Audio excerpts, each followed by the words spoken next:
Blue Fire has a lot in common with Zelda and Hollow Knight, but unlike its two inspirations, it never reaches the heights of those two. This game has a clear balance between platforming, combat, and its story. The question lies in how much each of those parts are enjoyable, and how much it's handled since Blue Fire takes so much from those two games. If you like Hollow Knight, then you'll like the platforming. If you like Zelda, then you'll like the combat. The story is a bit different than the two, but overall I can say this game provides quality in each of these three, but not enough. What is here I can find both care and appreciation in, but this game feels like it's missing something, which we'll talk about later. Blue Fire takes most of its design from games like Wind Waker, and I think that's pretty obvious. Friends who have seen me play the game say that there might be a bit of Twilight Princess in there, but that's for you to decide. I really don't see it that much. You can run, jump, and attack from the start. One thing I really love is how they gave you the dash right from the start. This made getting around the first few levels quick and fluid, instead of feeling like I'm moving way too slow at the start of the game. It's not until the second area that you will see things that will make you wonder if you have the ability to cross it or not. After you leave the starting room, your upgrades will be a shield, a spell, a wall run, a double jump, a spin attack, and a large assortment of spirits which work the same as the charms in Hollow Knight. Yet unlike Hollow Knight, these upgrades work a bit differently. Let's take it step by step. Both your jump and dash have altered heights depending on how long you press the button, which is something I love about the dash. You can cancel it mid-dash at any time, which made platforming more satisfying. There is still a small gripe here that we'll come back to later. The double jump is effectively the same, yet the wall run, shield, spell, and spin attack have their own design elements that I'm torn on. The wall run has a stamina bar that makes it to where you can't hold on for too long, and it depletes quicker as you wall jump. This feels like an arbitrary limitation in my mind, and I can't find a viable reason why it exists, especially considering you can't upgrade it without the use of a spirit. The shield and spell are roped together because they use the same resource, mana. The more hits you take with the shield, the more mana you will use, and the spell has a certain amount of times it can be used depending on your mana. The interesting part comes in when your spell damage is equal to the weapon that you have equipped, but your shield isn't. You have Fire Essence, which serves as this game's Estus Flask. These will always heal for the same amount, and no matter what, it will always replenish your mana. I thought this was a great idea. I could use my spell or attack head on. Considering that my spell damage and weapon attack are linked, you can see this being a viable option. Then there is the idea of me having really high health and low mana. If I use a Fire Essence, then that is one wasted just to refill my mana. This still has a halfway point of your dash being able to dash upwards towards flying enemies and allow for aerial attacks. So you have another option when you choose not to use the spell. Lastly is the spin attack, which I never used in combat, mostly because I honestly believe this was intended for platforming.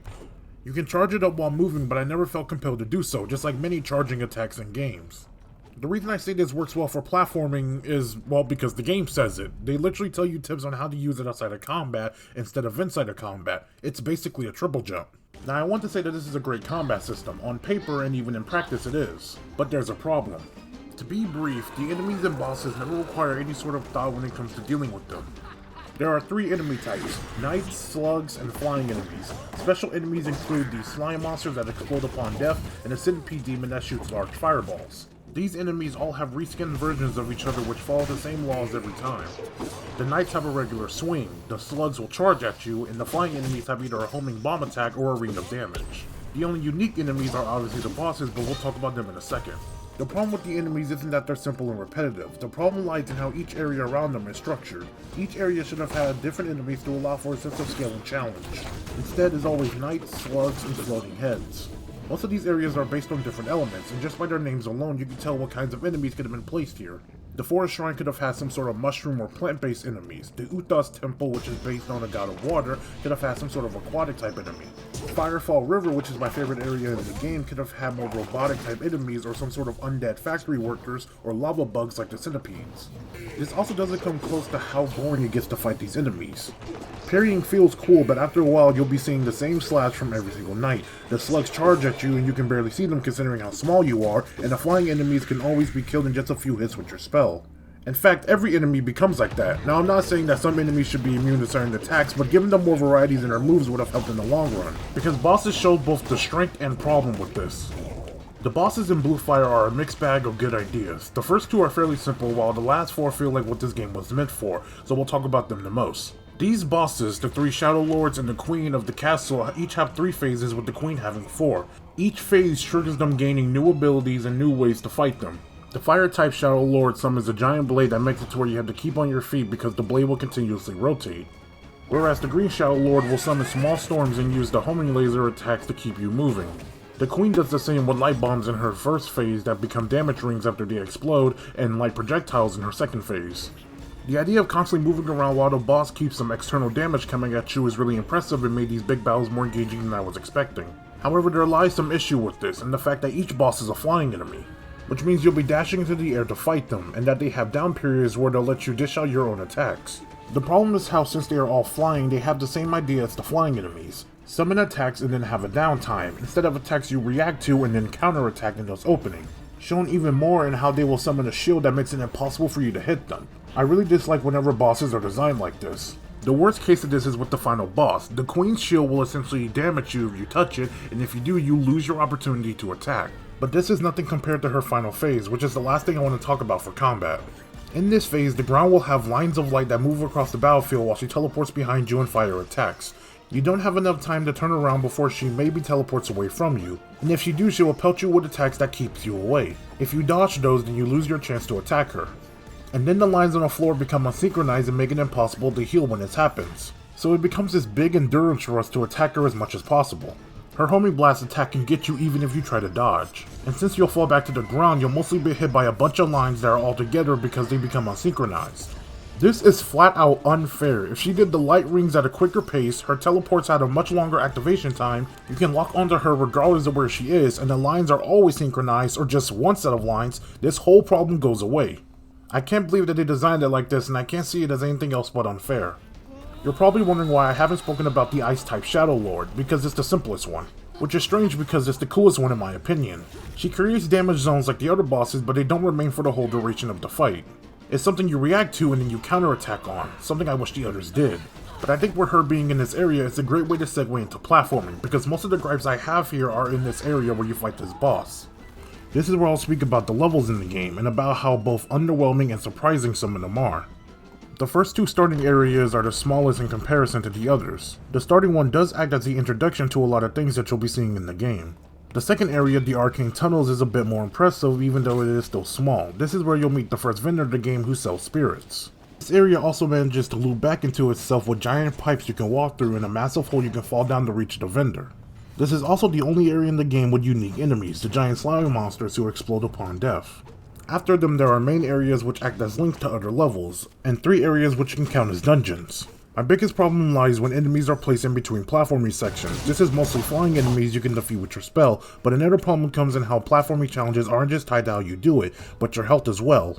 And in this case, fall damage, which is another thing I wondered about being included. Is it just something that Zelda also does so they put it in, or was there an actual limitation they wanted to impose onto the players? Falling into water, lava, or mud, or from high places will take away health. This cuts into your health regen, and this was how I engaged every single platforming encounter. Do I have enough health to do it? I want to talk about spirits and how they changed the game in such an insane way. First of all, each of these spirits start off at nearly 1,000 plus ore to buy. Some start at 4,000 or more, but that's not the problem. The problem is how some of these spirits change the game in such fundamental ways, to the point that it feels like you are required to have some of these or else you can't progress. Let's talk about the most egregious one. There is a side area called the Abandoned Path you have to get through if you want to reach the next dungeon. However, the lever to open the path is off on the side. You would have to come here after you get the wall run, and you need to complete the dungeon in order to get the double jump. So let me say it is impossible to get this unless you have the increased dash spirit. This not only doubles your dash, but makes the double jump in the first few handful of levels useless. It was so useful that I never took it off after I got it. I was wondering about removing it because then the game could be more challenging, but realized very quickly that this couldn't have been a viable option because most jumps after this level require both double jumps, spin attack, dash, and even wall jumping all together. Which is all great, but not having the increased dash meant that I would miss most of these jumps. Another spirit that I would keep on for most of the game is one that doubles the amount of ore you receive, one that increases all damage while done in the air, which was really helpful for the bosses, and one that makes you take no fall damage. Especially because of the platforming challenge in the Abandoned Path. This large tower which leads to the ice boss may just be the single most toughest challenge in the game that isn't a void. There are enemies at every single corner, and like I said, it requires a sequence of wall jumps to double jumps and then dashes. Also, the spin attack since it propels you upward, which is something I will always charge before I started my jump. What I really hate about this tower is the placement of the checkpoint and the ladder needed to get to the boss.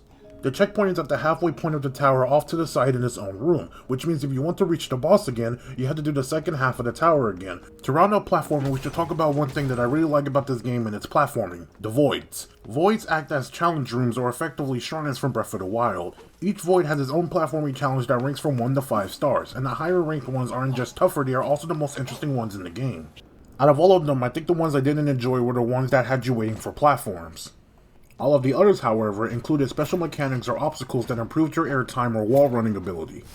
One of my favorites was called O'Rain Saw, which feels like it was honestly ripped from Hollow Knight, but I can't complain because it was still so fun to do. You can make similar jumps by jumping off the walls and away from the buzzsaws in order to get to the next platform. And I do enjoy how some voids feel like upgrades on previous ones that can be even longer. What feels bizarre is that these voids are way better designed than the in-world platforming sections. Never did it feel like in any of these that I wouldn't make a jump after trying all of my options. Whenever I did, it was because I miscalculated or overcalculated. Hell, even if I did, I was able to recover and keep moving. My only gripe is that I wish that there was a boss at the end of some of these. Each of them are named after some knight or warrior who lived in this game's world, so I think it would have been appropriate for them to end up fighting some sort of specter named after the person who it's tied to. These voids are still the best feature in the game, and I would love to see more added to the game via DLC or some kind of expansion. If they are expanded on and given some extra features, they would be perfect. Please, developers, expand on this. These are so close to being perfect, you just need to take that extra step. However, that last statement is also the biggest problem with Blue Fire, something that I was incredibly disappointed in the more and more I saw the game. Blue Fire isn't finished, or at least it's undercooked. By playing or even watching, you can see this everywhere. While there were no game-breaking glitches, there was still a large amount of jank, but that still doesn't explain everything this game has missing at its core. These things are 2 or maybe 3 areas, an upgrade system, and a whole lot of polish. Let's start with the areas. For starters, I've always wondered how this game would be if your avatar was a bit bigger, because in these rooms there are just pots you can smash and other occasional things like giant boxes to jump on. Smaller rooms were the ones that included things like bookshelves and tables, which your character can get stuck under because you're so small. These rooms are incredibly large and it feels like they're like that for no reason. In terms of missing areas, it ties to story moments. The first proper character you meet is also the one you'll see the most. He is a member of the Order of the Knights that serve the castle, the knights who all the voids are named after. At different points, I think maybe 2, he gives you special items. This is after he tells you what to do in order to defeat the 3 Shadow Lords you need to kill before facing the final boss. Whenever this happened, I wonder why he didn't give this to us whenever he was talking about these requirements, or if he already had these items, why not do it himself? And I should have pointed out this is not like some sort of situation with Hornet and Hollow Knight. He isn't testing you, he just shows up and gives them to you. This is why I think entire areas could have been made to provide these items needed to progress. Each of the Shadow Lords are also important characters to the overall world, so it would have been great to explore sections of the castle that they ruled or presided over in order to get these items. I also feel like you are meant to find more of the corrupted gods after you save the second one. 2 of these are based on stone and wind, and I can see entire sections being made to fit these elements. This also ties into upgrades. The wall run and double jump are acquired from the first 2 gods in their temples, so I wondered if the others could have done the same. The wind god gives you a real triple jump or something like a glide to alleviate the fall damage, or he could be the one to give you the upgrade to the dash to work the same as the spirit. The earth god could have increased your defense or the shield. So now let's talk about some of the glitches I encountered. To start off, this game crashed on me 12 times. This happened to me every single time I would either be walking or trying to warp. The funny part is that I was still warped even when I reloaded the game. Some enemy attacks trigger before the animation shows, like this enemy whose attack hits me before it hits the ground. In the same area, I was able to walk through these bars in multiple parts of the wall. With the bars, I thought I already opened them and the game just glitched and put them back since I died, but I didn't open them, so I had the ability to skip some of this part. I also clipped through some bars in the arcane tunnels. Most of the time your bloodstained void ghost wouldn't spawn after you died, and I already mentioned your model being small enough to stick under some things. The most consistent piece of jank is how many doors and gates would just clip through the floor. There were also the few times when I died and got sent back to the checkpoint and then the game would lock me into the loading animation for some areas, like it was treating it like this was the first time I had came to this area.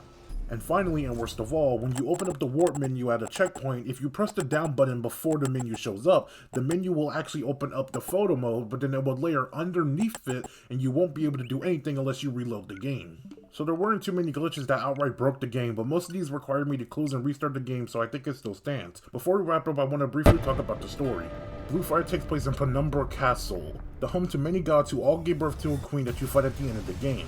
Something called the Shadow has corrupted the place, including the queen herself. You are a warrior who was made in a lab and is then sent to destroy the queen in order to destroy the Shadow. The last of the Fire Guard, a guy named Vaughn, tells you all of this, and that's really the story. The good part is that it's kinda in the background. When I started playing and I met the first two characters being Vaughn and this other guy who opens an elevator for you, it didn't really work for me. Especially the elevator guy. You can just tell he was made because all these games have elevators and you need someone to open one for you. Even though I'm sure there were only like 4 in the entire game, I don't think he was that engaging because he's written like a mechanic that exists in the game. The only reason I'm kinda mad about him is because every other character you meet was really interesting, and it led to great scenarios. There was the father and daughter who ran an inn together, as well as the thief upstairs which they don't know about, which made me wish I had the option to tell them, but you can't. Then there was Rust Village, which has its own sect of people that you can talk to and get side quests from, like the knight who wants to confess his love to a girl, and then you give him a rose and he does do that, then the next time you meet they automatically have a baby. My two favorites are the mobster who wants you to steal a pair of keys from someone who fled the village, where you find the guy and you get one of the funniest moments in the game.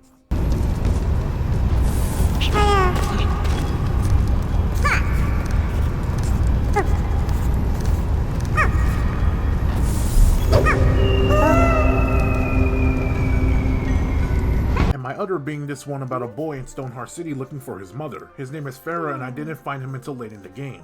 And then I couldn't recall meeting any other stray women who could be his mother. When I returned to the boy, he had apparently died and became a spirit.